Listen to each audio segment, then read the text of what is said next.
Bonsoir à toutes et à tous, heureux de vous retrouver pour la tranche info en direct sur votre antenne Canal 10 Télévision, avec au programme de cette soirée Info 10, le journal local et régional qui sera suivi du Focus. À 19 h, on se retrouvera pour parler abolition de l'esclavage. Ce sera après la coupure pub, mais pour l'instant place au JT.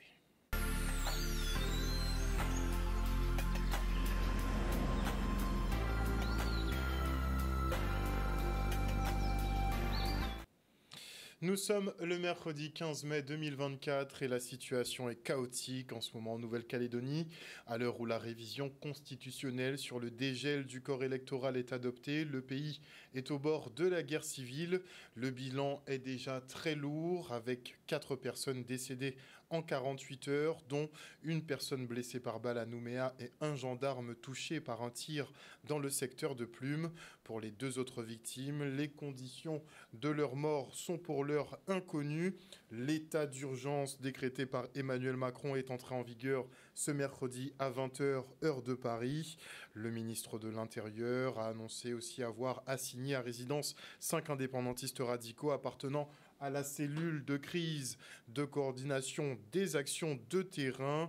Et notez que l'état d'urgence implique le déploiement de l'armée pour sécuriser les ports et l'aéroport.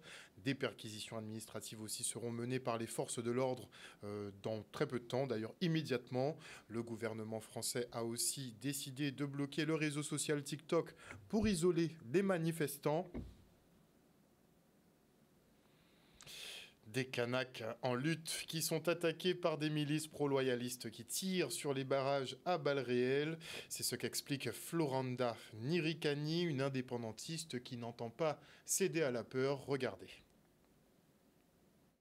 Il y a la milice qui tourne, des gens avec des armes, et puis qui tirent. Donc, nous n'avons pas d'armes.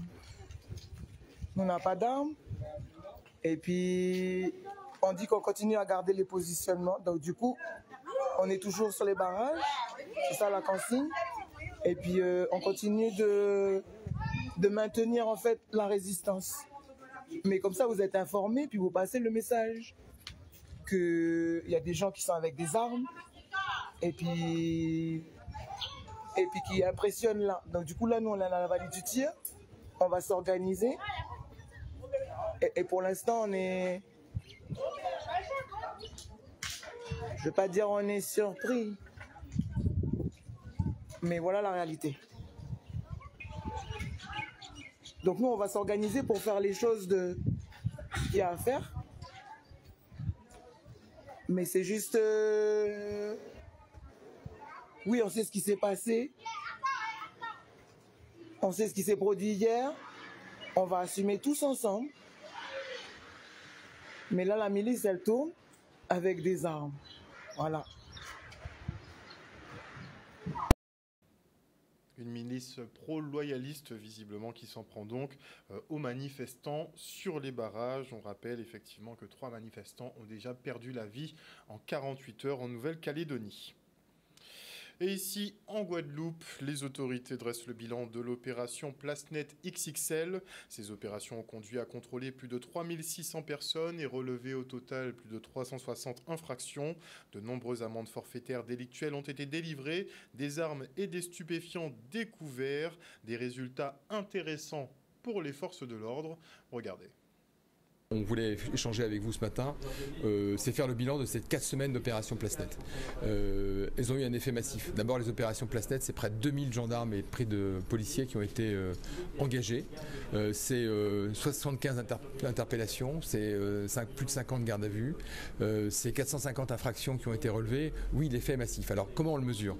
On a regardé effectivement comment la délinquance a évolué sur les 4 semaines de ces opérations PlaceNet par rapport au niveau général de la délinquance. Et on observe qu'il y a une baisse. Il y a une baisse en délinquance générale, il y a une baisse sur ce qu'on appelle les AVIP, c'est-à-dire les violences contre les personnes, il y a une baisse en matière d'atteinte aux biens, il y a notamment des baisses très marquées en matière de vol à main armée, notamment avec armes à feu, et des baisses en termes de cambriolage. Donc l'objectif est atteint, l'objectif était effectivement, vous l'avez dit, de mettre un coup d'arrêt à une délinquance qui était en hausse depuis quasiment la sortie effectivement du Covid 2023-2024, on constatait effectivement une hausse de cette délinquance. On a, me semble-t-il, des résultats qui sont très positifs, avec plus de 48 individus interpellés. Au cours d'une opération de contrôle le 3 et le 4 mai, nous avons interpellé en flagrant délit des individus auteurs de vol à main armée, qui par la suite d'ailleurs, je tiens à le signaler, ont été lourdement condamnés par le tribunal judiciaire. Ceci pour dire que c'est l'ensemble de la chaîne pénale qui a été concernée par ces opérations Place Nette et qui a donné des résultats intéressants. Ces modes d'action ont porté leurs fruits puisqu'on a quand même saisi plus d'une vingtaine d'armes, beaucoup de stupéfiants et interpellé environ une cinquantaine de personnes. Donc qu'est-ce qui va se passer maintenant après ce coup d'arrêt? C'est qu'on va embrayer sur un certain nombre de mesures.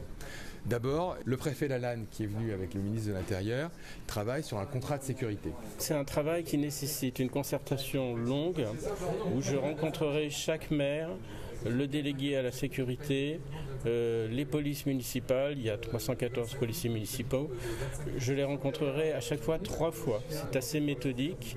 Ensuite, après les avoir rencontrés à l'échelon communal, je ferai des réunions intercommunales et d'arrondissement. Après, il faut du temps parce que la prévention va nécessiter de faire un travail collégial avec les services sociaux des communes, le conseil départemental, la CAF, l'éducation nationale et la protection judiciaire de la jeunesse. D'où la nécessité d'avoir ce délai raisonnable d'écriture qui est de 6 mois. Et enfin, c'est une action au long terme. Ce n'est pas un contrat qui a un effet immédiat. Il lui faudra 5 à 6 ans pour produire des effets. Et les négociations annuelles obligatoires dans le secteur pétrolier ont débuté aujourd'hui. Une reprise du dialogue social qui devrait déboucher sur un accord. Encore faut-il que les parties s'entendent sur les 9 points de revendication. Regardez. Eh bien, Jodelin, nous avons effectivement convoqué par représentant patronal des gérants des stations-service pour négocier dans le cadre des NAO 2024. Puisque, comme nous tous savons, depuis 8 ans, nous n'avons jamais cessé pour nous façader, pour discuter. Donc, tout le monde a rappelé les actions que nous menons le 2 mai. Permettez-nous d'obtenir effectivement un rendez-vous. Nous mettons en place un calendrier là qui a démarré bon matin là. On va espérer que le dialogue là qui est apaisé et qui est franc, et que nous puissions tomber en un accord équilibré. Parce que ça, nous avons dit, c'est que sans entreprise, pas de salarié, et sans salarié, pas d'entreprise. Bon. Et par le passé, et d'ailleurs, quand il y a aussi M. Rubens et M. Pinard, nous toujours arrivés à discuter, même là où nous battons d'accord, en un certain nombre de points. Donc ça, c'est important. C'est que nous ne sommes pas obligés d'accord en les tout butin, mais l'essentiel, c'est que nous arrivons à faire un bout de chemin ensemble, nous arrivons à tomber d'accord à un minimum de butin et que nous avançons. Donc, nous effectivement en proposition en les 9 points, donc nous étudions point par point et en cas penser que nous trouvons un accord très rapidement. Son point de départ, nous pouvons parler d'avancée, son point de départ qui permet de rejoindre effectivement le syndicat salarié et le syndicat patronal de manière à ce que nous discuter sur les 9 points qu'elle nous posait. Nous espérons qu'il y ait répondre à les points qu'elle nous posait, puisque nous savons qu'elle est en réunion tous ces derniers temps-là. Donc nous pensons que c'est une journée là, il y a une volonté bien évidemment d'apporter réponse et solutions aux plateformes de revendication qu'elle nous posait. Un reportage de Michel Depape. Et le conseil départemental signe un nouveau contrat pays, cette fois-ci avec la ville de Pémao. 14 millions d'euros sont engagés pour l'attractivité du territoire, des aménagements, de la culture et de l'insertion. Regardez. Aujourd'hui, on a signé un contrat pays avec 35 projets dans le domaine de la culture, l'aménagement du territoire, l'insertion, le sport. C'est pratiquement près de 14 millions d'euros entre les investissements propres du département et aussi les accompagnements pour le plan de financement des différents projets de la ville. Donc c'est une très bonne chose puisqu'on a vu, c'est dans le prolongement de nos actions, d'autant plus qu'on a vu qu'il y a beaucoup d'infrastructures d'aménagement culturel et également sportif, d'autant plus que nous mettons en place un plan de cohésion territoriale pour les jeunes, donc c'est en lien, c'est en étroite coordination, et tout cela doit pouvoir donner encore plus d'attractivité et de possibilités d'activité pour nos jeunes. Nous avons retenu un certain nombre d'axes et vous l'avez dit à l'instant, nous sommes sur le champ de l'attractivité du territoire avec des projets en termes d'aménagement, en termes de culture. Nous sommes sur l'insertion aussi également, puisque vous le savez, le conseil départemental agit essentiellement sur l'humain, c'est sur toutes les formes de solidarité. Nous sommes dessus aussi également avec des exemples, en exemple chantier d'insertion, au niveau des cultures, nous avons un certain nombre de projets que nous mettons en place, la bibliothèque que nous souhaitons aménager, également réhabiliter, faire des travaux, des espaces, le centre social de Moudong, là on est vraiment sur de l'humain, on est à la fois sur un pendant culture, mais aussi on pense à l'éducation de nos jeunes là-dessus, notre littoral aussi également, vous l'avez vu, nous avons démarré. Nous allons intervenir sur le port de pêche, mais également sur le stade de manière conséquente, d'autant plus qu'il faut qu'il puisse y avoir un stade homologué FIFA. J'ai entendu le président de la Ligue dire qu'il n'y a pas de stade au niveau de la Guadeloupe, donc ce projet donc, de Bémaro va pouvoir permettre cet agrément et aussi les autres infrastructures donc, de quartier qui, dans le cadre de la cohésion sociale, ont toute leur importance. Il s'agira pour nous, puisque quand on a ça, ça correspond pratiquement à un PPI, le PPI de la ville qui est connu déjà. Ce ne sont pas des choses qui arrivent aujourd'hui. Hein. Nous avons un PPI et nous voulons faire en sorte que ces actions puissent aboutir d'ici l'horizon 2026-2027. La communauté d'agglomération Cap Excellence, elle souhaite lutter plus amplement contre la montée des eaux lors de gros épisodes pluvieux sur son territoire. Et dans ce cadre, les élus affinent le PAPI, le programme d'action de prévention des inondations. Regardez. En matière d'inondation par précipitation intense, le territoire de Cap Excellence est un périmètre en jeu.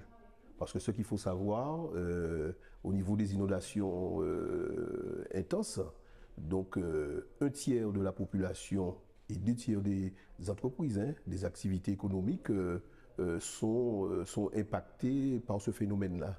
On va commencer par la zone à risque autour de l'écriture de crue de Petit Pérou, c'est-à-dire Carac, Terrasson et Salle d'Asile.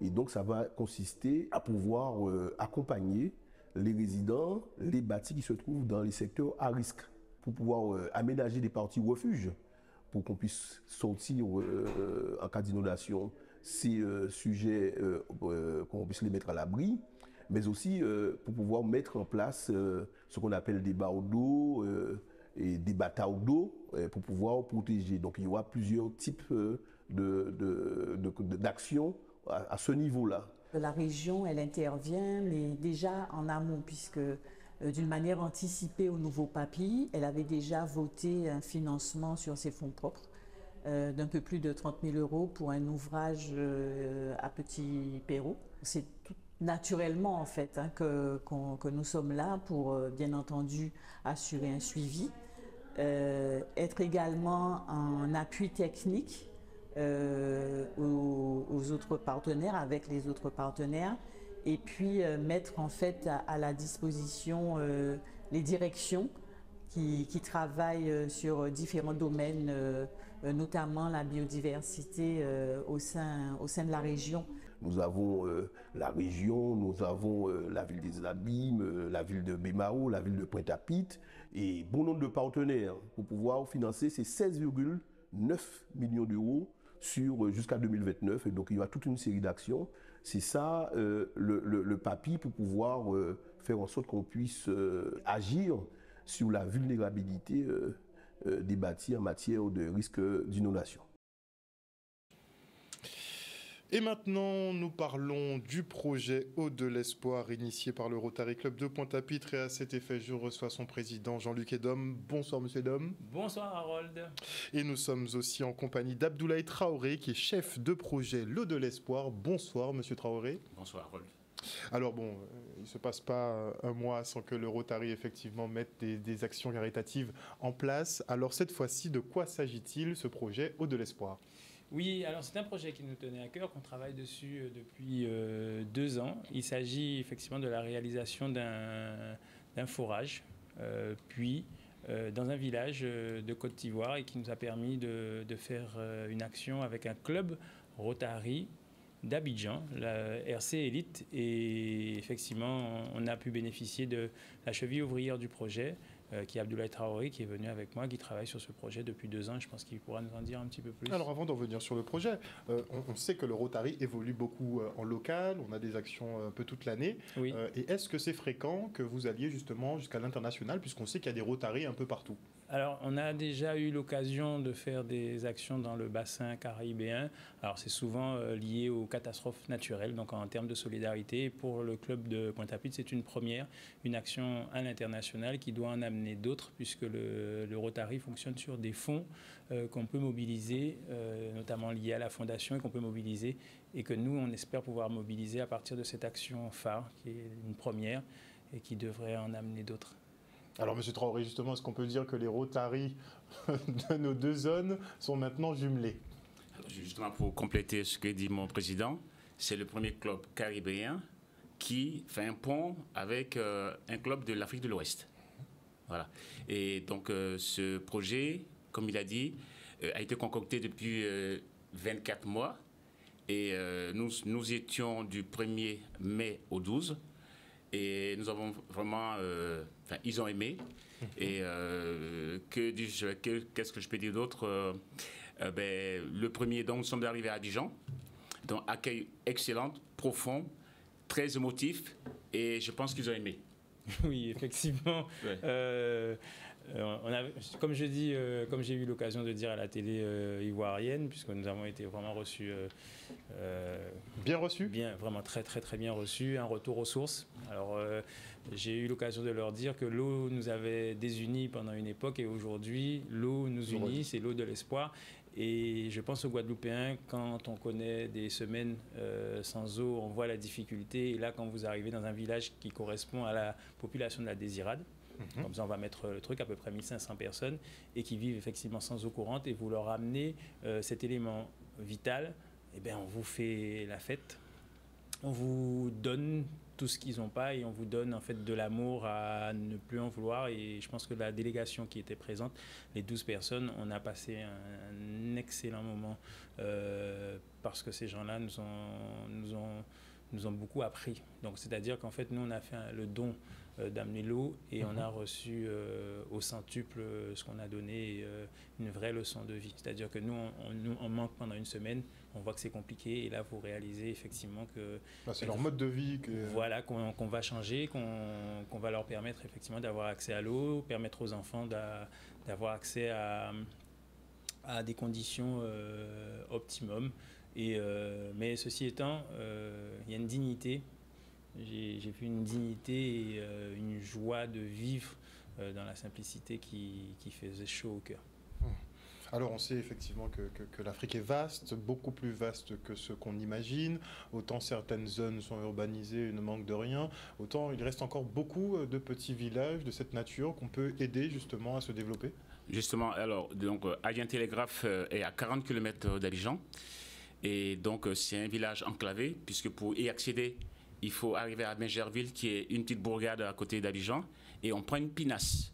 Une pinasse, c'est une pirogue. D'accord. Voilà, un bateau moteur, et pour y accéder, et j'avoue que c'est pas évident. Il y a certains Rotariens qui, c'était leur première fois de pouvoir prendre un bateau. Bon, il y a certes certains bateaux ici, bon, je ne vais pas citer de nom, mais vraiment c'était assez rupestre et bon, original. Voilà. Et quand on arrive dans ce village où il y a 1500 âmes, 3 ethnies, Aïzi, Nzima et Bambara que vous devez connaître, et j'avoue qui vivent en parfaite harmonie, et c'est vraiment l'eau qui leur manquait pour pouvoir s'en sortir. Et j'avoue que c'était une situation particulière où vraiment on revient de là-bas avec voilà quoi. Ouais. Beaucoup de choses en fait, beaucoup de choses à raconter. C'est vrai qu'on est encore sous le coup de l'émotion, vous le comprendrez. A priori, au mois de juin, on va essayer de faire une restitution avec un petit film avec nos amis sur lequel on s'est jumelés, donc le RC Élite Voilà. Abidjan, puisque en fait les actions rotariennes se font justement à l'international entre plusieurs clubs et qui effectivement unissent leurs forces, leur réseau, une devise qui est servir d'abord et sur des axes stratégiques, et l'eau justement, l'hygiène et la prévention des maladies sont deux axes stratégiques importants du Rotary qui ont été mis en œuvre. Et cette année, c'est de redonner l'espoir, d'où le fait qu'on s'est dit que comment mieux redonner de l'espoir aux gens que de leur permettre d'avoir accès à de l'eau qualité aux normes OMS. Eau potable. Ouais, D'accord. Donc je voulais rajouter par rapport à ce que dit mon président que ce voyage en fait c'était sur 4 points, 4 axes essentiellement. D'abord la fraternité, la solidarité, également sur le plan culturel, puisque l'Afrique et la Caraïbe, bon, nous sommes pareils, également culturel, le vaudou, hein, les mini-vini, enfin on est pareil, et également le réseautage, le côté économique, puisqu'il faut faire un pont. On a besoin de vous. On est d'accord. Et comme eux, ils ont besoin de nous. Donc, ce qui fait qu'avec ça, je pense que dans un futur proche, très très proche, on pourra faire un pont entre eux et nous. Même si je suis d'origine ivoirienne, mais ça fait plus de 25 ans que je suis là, en cas de choqué, en cas de parler créole, pas de problème. Hein. Et donc voilà, donc là, on a jeté les bases. Et là, il faut pousser effectivement plus loin. Tout à fait. Oui, voilà. puisque en fait, vous avez vu, on est complémentaires, donc on fonctionne très bien ensemble. C'est-à-dire qu'on a eu le plaisir de faire la rencontre de l'association des Antillais guyanais de Côte d'Ivoire, et cette association est plus ancienne que l'indépendance de la Côte d'Ivoire. C'est-à-dire que nous avons des Guadeloupéens qui sont déjà en Côte d'Ivoire, qui nous ont reçus, et d'ailleurs nous avons commémoré le 11 mai la fin de la traite négrière avec des professeurs, et notamment justement on a discuté sur les travaux d'Emmanuel Gordien qui va permettre à Capesterre, puisque nous sommes tous les deux en lien sur Capesterre aussi. Donc si c'est M. Gordien, c'est généalogie? Oui, exactement, CM98, donc qui est très connu en Côte d'Ivoire, qui a fait un gros travail avec la Côte d'Ivoire aussi. Et à Capesterre, le 27 mai, il y aura le mur des noms. Et alors, c'était pas volontaire, et on a trouvé cette passerelle en Côte d'Ivoire où on a parlé, etc., des noms, des villages, et on a pu visiter une stèle du non-retour. Kakwanyazé, c'est à 60 km d'Abidjan, non 160 km d'Abidjan, 160 km d'Abidjan, où en fait on déportait les esclaves en fait pour les laver. Ensuite on les acheminait par le bateau du Bandama jusqu'à l'embouchure de Grand Laou, et de là ils partaient soit vers Gorée, après la route le chemin de non-retour. Voilà. C'était assez émouvant. Enfin, pas pour moi, puisque moi je suis de là-bas, mais pour lui, c'était. Oui, on imagine fort bien. Ouais. J'avoue. Mais de toute façon, à chaque fois que j'en parle, j'ai la chair de poule, j'ai les larmes aux yeux. J'ai passé un moment extraordinaire. On a respiré l'air de nos ancêtres, hein, qu'on le veuille ou pas. Et ça fait quelque chose. Et j'ai retrouvé des amis que je pensais qui étaient au Bénin, mais qui en fait sont en Côte d'Ivoire, notamment David Rumeau, qu'on effectivement. Peut saluer, comment ça va pour lui d'ailleurs? Ça va bien, ça va justement. Toujours en cuisine? Toujours en cuisine, il fait partie des pionniers. Mais justement, on n'a pas pu le rencontrer parce qu'il était à Yamoussoukro pour une séance culinaire. Mais sinon, il nous a embrassés. Mais voilà, par téléphone. Voilà, tout à fait, voilà. C'est déjà ça. Voilà. Oui, exactement. En tout cas, merci beaucoup, messieurs, d'être venus sur ce plateau ce soir, nous parler donc de cette opération de l'espoir que vous avez menée donc dans un petit village en Côte d'Ivoire, où vous avez effectué un forage pour leur emmener justement l'eau potable. Vous voyez le jumelage qui est en train de se créer, c'est un peu les prémices de ce qui va se faire à plus large échelle, je pense, entre la Caraïbe et l'Afrique. En tout cas, merci pour le travail que vous opérez au sein du Rotary. Et merci pour la visite de monsieur Traoré. Merci, oui, à bientôt. Il fallait nous dire Aquaba. Aquaba. Voilà. Et Capesterre représente. Et Capesterre représente toujours. Oui, c'est le plus capestérien des Ivoiriens. Je vois ça. C'est juste pas possible. Et il a parlé créole mieux que nous. Et il a marqué en plus. C'est comme ça que c'est bon. Exactement. Merci encore. Merci Harold. Okay. Et afin d'aider les gîteurs à valoriser leur hébergement, la ville des Abîmes organise des sessions de formation, de quoi les préparer à mieux recevoir et obtenir des étoiles et autres reconnaissances pour leur qualité de service. Le reportage. Vous savez que le territoire de la ville des Abîmes est un territoire attractif, dynamique, mais sur lequel il n'y a pas d'hôtel. Donc beaucoup d'Abîmiens ont eu la très bonne idée d'investir dans des hébergements touristiques, que ce soit des villas, que ce soit des gîtes, des appartements, des studios, des bungalows. Et il était donc important pour nous de bien les accompagner pour valoriser leur hébergement. Le but, c'est de pouvoir travailler avec certains hébergeurs qui ont le projet d'hébergeur ou encore qui sont dans la dynamique d'un hébergement touristique, afin de leur permettre de valoriser leur hébergement, mais aussi de leur expliquer comment faire pour obtenir une étoile, pour monter en compétences, en gamme, pour mieux valoriser leur hébergement et leur proposer à la clientèle. Le point important concernant le classement de meublés de tourisme, c'est qu'il faut voir les avantages. Alors les avantages, pour l'instant, il y a encore des avantages de fiscalisation, mais ça va peut-être pas durer longtemps. Ça a déjà commencé d'ailleurs à s'amenuiser. L'autre aspect important, c'est en matière de commercialisation, en matière également d'agence nationale des chèques vacances, mais c'est également pour la taxe de séjour, puisqu'elle est fixe lorsqu'on est classé, alors que lorsqu'on n'est pas classé, c'est une taxe qui est proportionnelle, donc c'est un pourcentage du chiffre d'affaires qui est calculé. L'intérêt du classement, c'est aller vers la qualité, c'est prendre conscience des enjeux de durabilité, mais également d'accessibilité que peuvent avoir les hébergements. Et c'est de faire en sorte de monter toujours en gamme et de satisfaire de plus en plus l'expérience client, qui est capitale pour le développement touristique de la destination Guadeloupe. Et je renouvelle, bien sûr, de mon passage sur Canal 10 pour dire aux Abîmiens, lancez-vous, vous serez accompagnés. La ville est là pour intervenir et vous mettre à disposition des conseillers, des experts pour que vous puissiez avoir de superbes hébergements. Mais il existe déjà des hébergements que je visite qui sont de très grande qualité et qui ne sont peut-être pas encore avec des étoiles, qui n'ont pas encore des étoiles. Donc voilà, les étoiles, c'est important. Et puis nous avons une population aussi vieillissante. Donc tout ce qui est label tourisme et handicap, etc. Nous sommes là pour accompagner car nous avons une très belle ville et elle mérite à être découverte. Un reportage de Vianney Valverde. Et on part pour la cérémonie d'éponymie du lycée hôtelier du Gosier. L'établissement scolaire porte désormais le nom de Violette Chaville, la reine des cuisinières de Guadeloupe, qu'elle a dirigée pendant 20 ans. L'Atrium, lui, rend hommage à une autre grande dame de la gastronomie locale, en l'occurrence Carmélite Jeanne. Le reportage. Nous sommes au lycée hôtelier du Gosier qui aujourd'hui porte le nom de Violetta et la salle Atrium le nom de Jeanne. Ça a été une volonté depuis très longtemps. Je me disais quand même, ces deux grandes dames qui ont beaucoup fait pour l'art culinaire en Guadeloupe ne sont pas reconnues. Et je sais que l'association de C-Félix se bat depuis tantôt pour pouvoir reconnaître Jeanne. Donc c'est tout à fait normal que j'ai présenté aux élus de la région ces deux noms. Ensuite, il y a eu la communauté scolaire avec le proviseur qui ont discuté en conseil, qui ont choisi effectivement plusieurs noms. Et Violetta et Jeanne sont sortis largement en tête. Et donc nous avons fait que suivre ces propositions.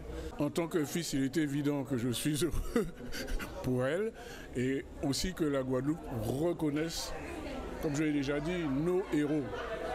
Pas aller chercher ailleurs ce que nous pouvons avoir chez nous, ce que nous avons chez nous. Je pense que c'est surtout quelque chose d'économique pour chacun d'entre nous. Vous connaissez quelqu'un qui ne mange pas, vous? Voilà. Donc quelqu'un qui est bien accueilli, qui mange bien, effectivement, je pense qu'il peut revenir. Mais aussi, il n'y a pas que la cuisine. Il y a aussi l'hôtellerie. Si on parle d'économie, oui. Donc pour nous aujourd'hui, c'est permettre à notre jeune génération, nous avons beaucoup de jeunes qui font leur formation en hôtellerie-restauration. Je pense à ceux qui sont passés, Bibrac, les riches et bien d'autres. Et aujourd'hui, ces jeunes sauront que ces deux personnes ont été vraiment les piliers de l'art culinaire en Guadeloupe. Accra, bouillon de poisson, ragoût de cabri. Et comme je l'ai dit aujourd'hui aussi au proviseur et à Mme Bono Galas, qui est effectivement l'élu délégué aux affaires scolaires à l'éducation, qu'il faudrait que dans tous les lycées de Guadeloupe, les salles de classe portent le nom d'une personne, d'une personnalité qui a fait pour la Guadeloupe.